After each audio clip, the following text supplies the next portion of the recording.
Okay, ladies and gentlemen, we have some breaking news here from the Matt Loney analyst desk. Not to be too lighthearted with this, it's a kind of a serious court ruling, but it's a little bit nuanced, more nuanced, and there's a little bit less to worry about than what's kind of going on. I saw this flowing around a little bit in some of my circles, and I was like, oh, okay, let me look into this a bit more. And first, excuse my voice. I'm feeling a little bit under the weather. Not COVID, okay? Just a cough and a sniffly nose.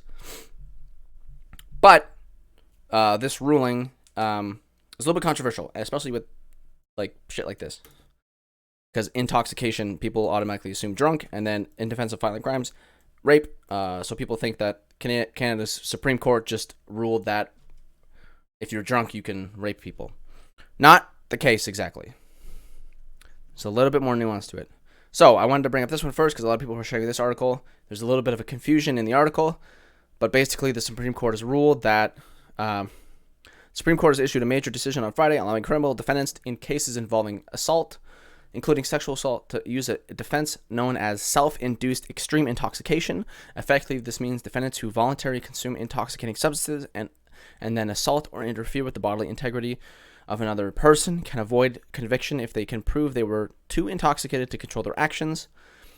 To deprive a person of their liberty for that involuntary conduct committed in a state akin to automatism, conducted that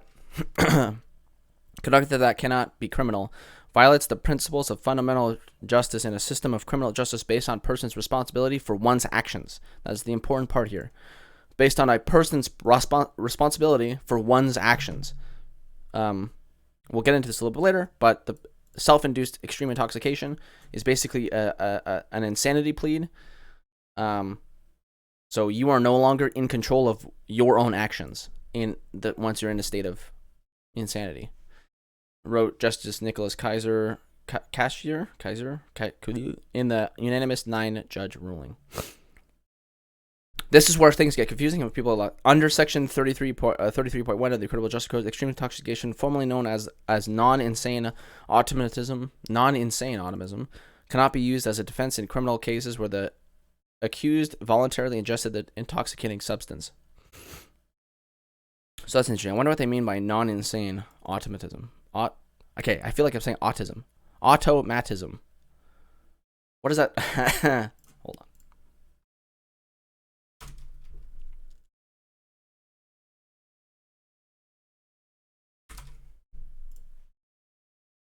Automatism. Okay. Does sound a little bit like autism. Okay. This is a little confusing. Just right here. The court's ruling declared that this section is unconstitutional. Just to be clear. Okay. I don't know if I read most of this one. I usually try to find a different article than the ones I read. So I saw like a bunch of people sharing this one. So I instantly found a different article and read this one. In this Washington Post article, the point of striking this down has mostly to do with... Shut the fuck up. So first, let me just see what I did here. Hold on, So first, you come down here. First, I want to mention these are not drunkenness cases. The accused in each of these appeals consumed drugs which they argued taken alone or in combination with alcohol provoked psychotic, delusional, and involuntary conduct, which are reactions not generally associated with drunkenness. So this isn't a case against like intoxication in this typical sense of like you consumed alcohol. It's drunkenness in the sense it's not drunkenness. It's a combination of taking a bunch of other substances, either alone or with alcohol, that provoked a psychotic, delusional, and involuntary conduct. So you basically took enough drugs to go insane. The Women's Legal Education and Action Fund, which was granted intervener status in the Supreme Court of Appeal, said that regardless of the ruling, there remains a need to improve responses to sexual violence. So this is true, but this is up to your parliament now. Drunkenness has never been and is not now a defense for sexual assault, said Kat Owens. So you still can't get away with saying that you're too drunk to understand what you're doing. That's not a case. It's drugs. It's alcohol plus drugs that caused you to go insane. Just to be clear, you can't get away with drinking alcohol. If you just drink alcohol and you're like, oh, I didn't remember it, you're going to jail for rape. We are pleased to see that the Supreme Court clearly and specifically spelled that out. Cool. So just like this is important too, because it's the Women's Legal Education Action Fund. So, so the important points I want to highlight is that this ruling mostly is in effect with, so this is important. The Supreme Court ruled Friday that the law undermines many of the core beliefs used to structure our system of criminal law. It said Parliament could still pass laws that in the area in a way that would trench less on the rights of the accused, including by creating a standalone offense of criminal intoxication. So you can make it so that you can make it criminal. I think this is still an overreach, but there's a chance that you can make a law that says you cannot consume drugs and alcohol to make yourself insane, quote unquote. I would want that defined a little bit more, and even in a more defined state, I think that's still a little bit of an overreach to someone's actions. Because like, what the fuck is insanity? What the fuck level of drugs is too much drugs to cause you to go insane? A normal person can't understand those things, even if we do know, even if there's like a study that you could do to figure out the quote like average levels that someone would go insane from taking X drugs, whatever. A normal person could still probably not rightfully understand those, and every person is different. So even if you're like, oh, the average human being can take 3 mushrooms and 17 shots of vodka before going insane. Oh, cool. And then someone takes, that the average person, the average person has 1.5 kids, right? Like, we don't actually have a literal half kid. So averages and stuff that includes like your actions don't really make any sense. So, right? You say that, 17 point whatever, and then someone takes 10 shots and 2 mushrooms and they murder somebody in a state of psychosis, right? So like, that's the overreaching part that you gotta be careful about. That's a potential law that could be made. The rulings, the other point that's big is that the rulings, the striking of this was stricken down mostly because of 3 cases, one from Alberta and 2 from Ontario. The Alberta case involved Matthew Winston Brown, who had several mixed drinks, a few beers, some magical mushrooms at a party. He broke into the 2 homes and assaulted the occupant of one. An Alberta trial court found the law unconstitutional and acquitted him, but provincial appeals court disagreed. One Ontario case was that of Thomas Chan, the man who consumed magic mushrooms before killing his father. In the other, David Sullivan tried to commit suicide by ingesting as many as 80 Wellbutrin tablets. He spoke of aliens, then stabbed his mother. An Ontario appeals court threw out lower court convictions of both men and ordered a new trial for Chan. The Supreme Court restored Brown's acquittal and confirmed Sullivan's acquittal in the trial for Chan and the new trial for Chan. So everyone was acquitted here, basically. The Ontario Appeals Court ruling drew a backlash. Some rights groups and analysts argued that it would present an obstacle to women seeking justice for sexual violence committed by perpetrators who were extremely drunk. Other analysts countered that the defense would be successful in only a minuscule number of cases, and there is a difference between extreme intoxication and extreme intoxication akin to automatism. Which, again, is hard to judge, but, like, yeah, it's true. There is a difference between insanity and not being insane. Canadians government survey deemed it a massive step back. David Lametti, Canada's Justice Minister, said in a statement that the government is reviewing the decision to determine its effect on victims as well as the criminal law, and the ruling will not apply to the vast majority of cases involving a person who commits a criminal offense while intoxicated. The criminal court said that drunkenness is an So we went over this. So, why are these cases important? Well, because A, these aren't sexual assault cases. Well, one is, I think, assaulted. No, not sexually assaulted. One is, they're all assault cases, and 2, so that's important. This isn't just about sexual assault. The title is being a little misleading. But 2, if you as a person, you could define, I don't want to spend too much time on this, but try to define a person. What is a person? In my opinion, a person is like what is inside your mind.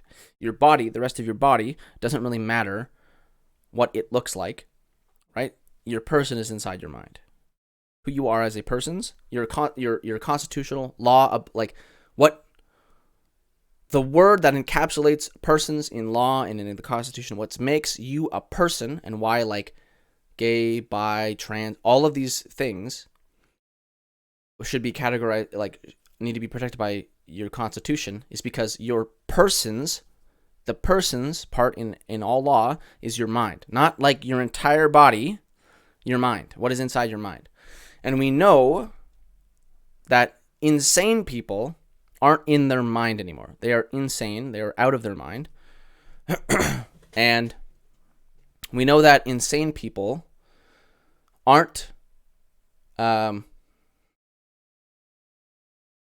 aren't responsible for their actions because they're not the ones acting, basically, if that's a good enough definition. I'm sure lawyers can tell me otherwise. But the way I understand it is that an insane person isn't responsible for their actions because they're not the one acting in that moment. So think of this for an example.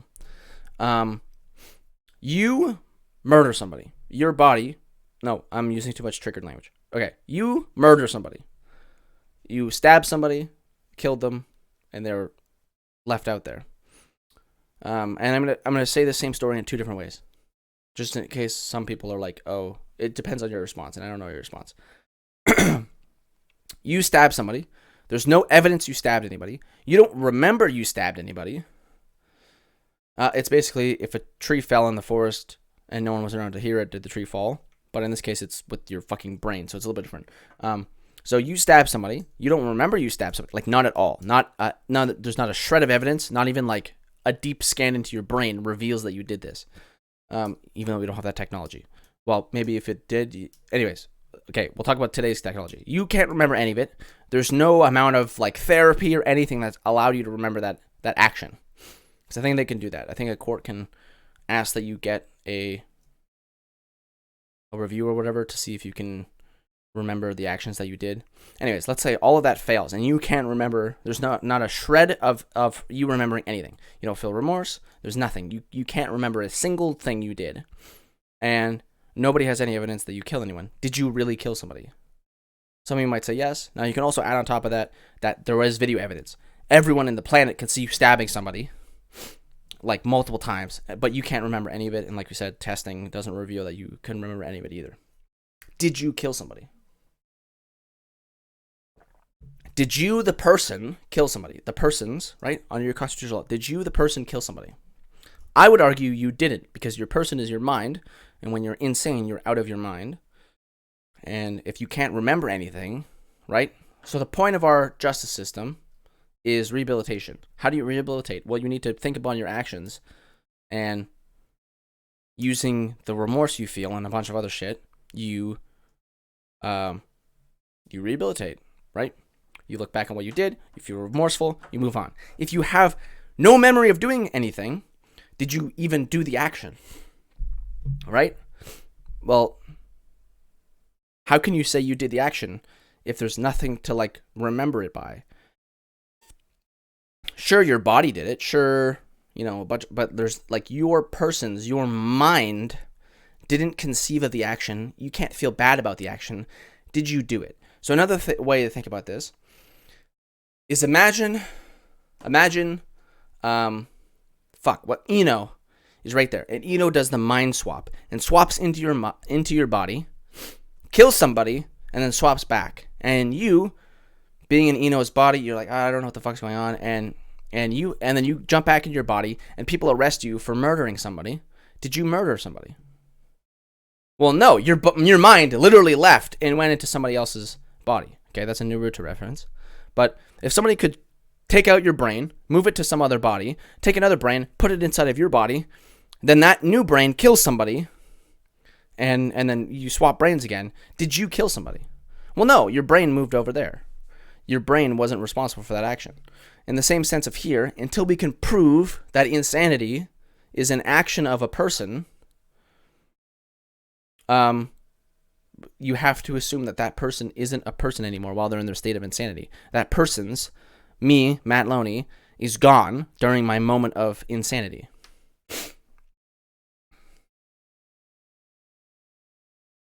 So that's what could get you acquitted.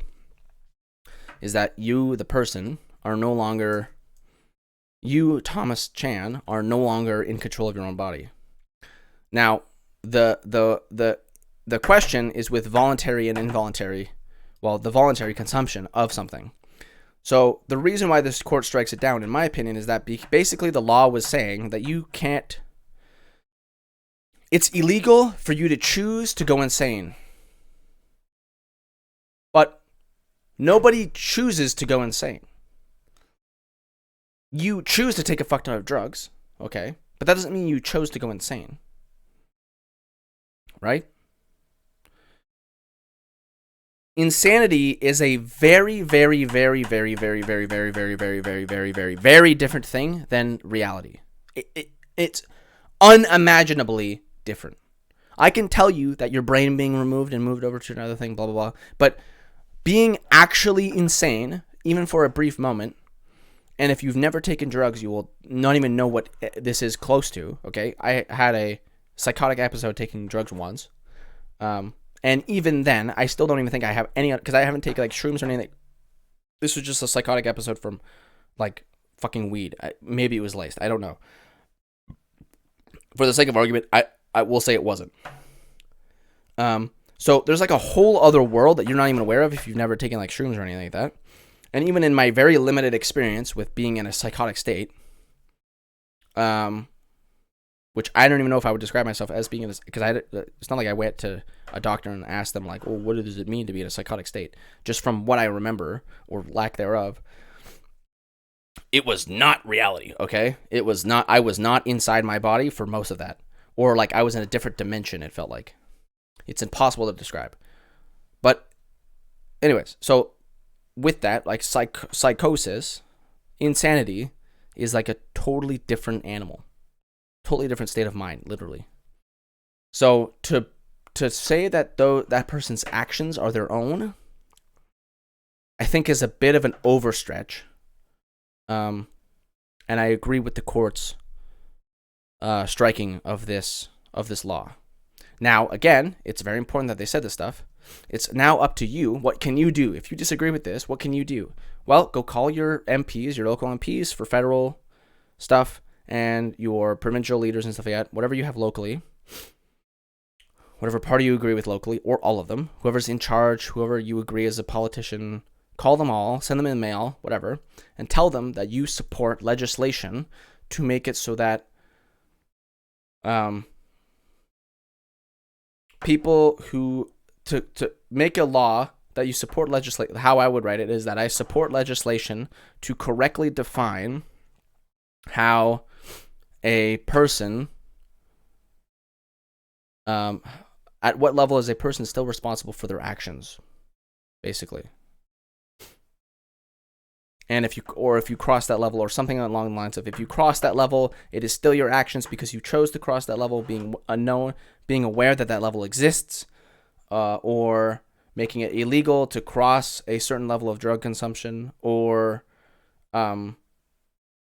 making it more clearly defined that like alcohol alone doesn't count as this psychosis thing because of this and this and this. Like, we know that alcohol can't induce psychosis and insanity, but a combination of shrooms and alcohol can. So make it illegal to consume shrooms and alcohol or something like that, or whatever.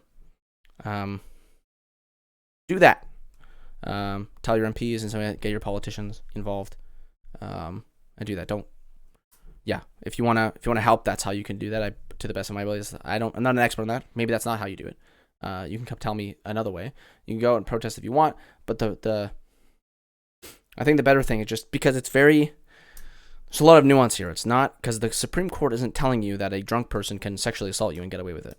Specifically, they aren't. Very specifically. They're saying that a person who is insane is not responsible for their actions. And their actions might only get down to,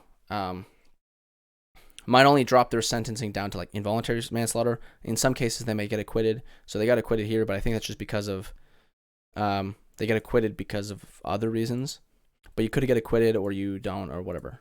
Another thing to think about is, just in case if you think, oh, well, so how you can think about this. So if you think out of our judicial system, what is the point of our laws, our judicial system, our court system, and all that stuff? It's about rehabilitation. So you can make a law. So like, for example, let's say these people are guilty of whatever they did. They are guilty of murder. They are murderers, and they are rapists and all those stuff like that. Okay. Well, you have the easiest path to rehabilitation ever, because they don't remember anything. They don't feel remorse. They can't literally physically do anything. Here's your path to rehabilitation: bar them from ever consuming alcohol or any substance otherwise approved, unless because they need like medication stuff yet. Bar them from consuming those products ever again. Boom, easiest rehabilitation ever. It's impossible for them ever to return to that psychotic state because you've banned them from easiest rehabilitation ever. They literally cannot return to the state at which they caused those crimes at. Wow, easiest rehabilitation ever. Successful. That's like the first successful rehabilitation ever. Holy shit. Now, the reason why I bring this up is because if you think about rehabilitation and why rehabilitation is so hard, is because a murderer, an actual serial killer, or an actual rapist has a different brain than all of us. They are not the same person that we are. An actual, like, serial murderer or serial rapist or someone who has, like someone who is a, I don't want to say legitimate rapist because, like, that undermines other people who rape. But so I'll say serial rapist, right? A serial rapist, a serial murderer, those people have different brains than everyone else. So when you charge somebody with first degree murder, right? Or like you're charging a murderer, a serial killer, that person, odds are they can't be rehabilitated. I don't believe in the death penalty. They shouldn't be killed either. They should probably just be sitting in jail for the rest of their lives. But those people, the reason why they can't get rehabilitated is because we don't have the technology yet to change your mind fully. We could do some coaxing techniques, and we could do some rehabilitation in like smaller forms. So, for example, right, if you're an addict, you have addiction therapy. If you're, I don't want to get into too many fucked topics. I don't want to talk about too much rehabilitation stuff that could get out of hand. But yeah, you have drug addiction rehabilitation. You can rehabilitate murderers to some degree. You can rehabilitate people with PTSD for the most part, but you're never going to fully change the way their mind has been changed, if that makes sense, right? Somebody who has PTSD will probably never actually ever get over that. You can lessen their symptoms, but there's always a morsel of their brain that is still PTSD brained. So in the same sense, when you have an actual serial killer, we don't have the technology currently, even with like electroshock therapy, to change that person's brain. The reason why electroshock therapy is banned, by the way, just as another like additive to this, the reason why electroshock therapy is banned for gay conversion therapy is not because it worked. It's because it doesn't work. Because you can't change a gay person's mind. The same way you can't change a murderer's mind or a rapist's mind. You can't change their minds. You can rehabilitate them in small ways. You can make them not do the crime, and that's why our laws are very important. You punish people for actions that they do, not actions that they think about. But that's the hope. They think about it. And in these cases, these people never thought about doing this. There's no premeditation. There's nothing. They don't remember it. So there's even less idea in their brain of doing this stuff. In the mind of a serial killer, there's a ever-growing like need to kill somebody. In these people, there is none of that. They're a total normal person, aside from this one like horrible misstep, whatever, dip into psychotic behavior, into like insanity. So, sorry, my voice is fucked. My whole argument's over. I just voice cracked. So if you want to rehabilitate these people, you have the easiest job to do that. Just never allow them to take those drugs again. Boom. Automatically, literally rehabilitated. To further on this point, even drug addicts, right? A drug addict is never not a drug addict. They just don't take drugs anymore. The moment a drug addict, a drug addict's mind is literally different than all of our other minds. I can take alcohol and drink it and I'll be fine. A alcoholic, a recovering alcoholic, if they take alcohol, there's a reason why they take your pendant away if you drink one drink, because you could literally loop back into the cycle again just from the start, because minds are that fickle and that sensitive because they are an alcoholic. It doesn't mean an alcoholic isn't just somebody who drinks a lot. That's the manifestation of being an alcoholic. Being an alcoholic is a different mindset. So again, to bring this back to here, this is a momentary, while voluntary actions brought this moment, this is a moment in time where this person is no longer the same person. They're a totally different person, and they don't have any recollection of being this person, so there is no rehabilitation to be done, because there's nothing to rehabilitate, because there's nothing in their mind that suggests that they did this. Literally nothing, because they don't remember any of it. Yeah, I'm not sure if there's much I can, go more on that. If you want to talk about this, let me know. I would love to have some people chat with me about this. I did have a quick conversation with a buddy just before this, so pre-watch. We might go back in there. We might ask him some more questions, after this, for a little sneak peek, if you're still watching the live stream. But yeah, this is the end of the YouTube video. So if you want to talk to me about this, let me know. My Discord is in my Twitch. You can comment on my YouTube video.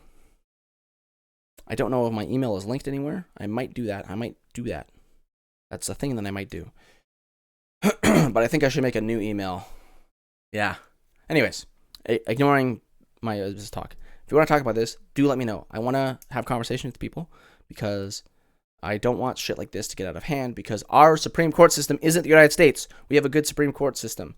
This ruling is justified because it makes sense, and the Supreme Court is still allowing us to make laws. They just have to be better laws. That's it. We just got to make better laws. We just got to make more clear, concise, and easier laws to understand, so that the Supreme Court doesn't knock this stuff down. We have a good Supreme Court. Our Supreme Court works. We are not the United States. We are Canada strong. We the North. Don't let our institutions crumble when they're working properly. This is our institution working properly. Do not fret. This is a time of strength. Use our institutions. Talk to your parliament. Talk to your MPs. Talk to whoever the fuck you want to talk to in the political sphere. Get this changed in law. And if it gets knocked down by the Supreme Court, you try again, okay? You just keep making laws till one passes that is to your liking, okay? And again, if you disagree with anything I said, though, because maybe you have an idea, maybe you think that insane people are responsible for their actions, in which case, I want to talk to you, okay? So if you disagree with me, talk to me. Come, talk to me. Anyways, I love you. I appreciate you. Take care. Good night. Good morning. And good afternoon. Bam.